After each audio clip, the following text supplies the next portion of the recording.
So, ఇప్పుడు ఐఏఎస్‌లో మీకు first అటెంప్ట్‌లోనే rank వచ్చిందా? లేకపోతే 1 ఆర్ 2 అటెంప్ట్స్ చేసారా?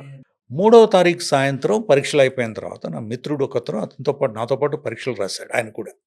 ఆ మిత్రుడు తర్వాత ఇప్పుడు రీసెంట్‌గా కర్ణాటక చీఫ్ సెక్రటరీగా రిటైర్డ్ అయ్యాడు. ఓహ్! గ్రేట్. ఆ మిత్రుడు తమ్ముడొచ్చాడు. హ్మ్. ఆయన టీవీఎస్ 50 ఉండేది. అవును. నేనేమో హోటల్‌లో మా నాన్నగారి మిత్రుడు ఉంటే ఆయన హోటల్ ఉంటే ఆయన పంజగుట్టలో హోటల్. అక్కడ నేను ఆటో ఎక్కి వెళ్తానంటే ఈ కుర్రోడు ఏమన్నా అంటే నువ్వు ఎందుకంటే నేనున్నాను కదా తీసుకెళ్ళడానికి అని టీవీఎస్ 50 మీద వెనక్కి కూర్చున్నాను నేను. ఆ! ఆయన నడిపిస్తున్నాడు. ఆహ్, నాంపల్లి రోడ్డు మీద, ఆ! మెయిన్ రోడ్డు మీద. ఆ! ఆహ్, అది యూ టర్న్ సడెన్‌గా రైట్‌కి తిరిగాడు. సిగ్నల్ ఇవ్వకుండా. ఒక బుల్లెట్ వచ్చి గుద్దేసింది. My God! ఓకే.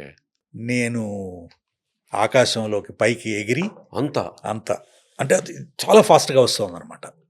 సడెన్‌గా ఇంపాక్ట్ ముందు వీల్‌ని కొట్టేస్తే నేను వెనక్కి కూర్చున్నాను. అసలు అన్‌ఎక్స్‌పెక్టెడ్ అనమాట. ఆ! కంప్లీట్‌గా అన్‌ఎక్స్‌పెక్టెడ్ పైకెళ్ళి నేను రోడ్డు మీద పడ్డా.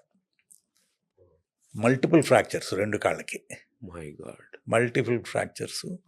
సో, ఆ జీవితం ఒక విధంగా మలుపు తిరిగిందనమాట దాంతో. 3 నవంబర్ 1983 మీకు ఆల్రెడీ ఈవినింగ్. ఇప్పుడు అప్పటికి 2 పరీక్షలే రాశాను. ఆ! 2 పేపర్లు రాశాను. 4 పేపర్లు రాశాను. ఆ! 2 పరీక్షలు ఇంకా మెయిన్స్ ఉన్నాయి.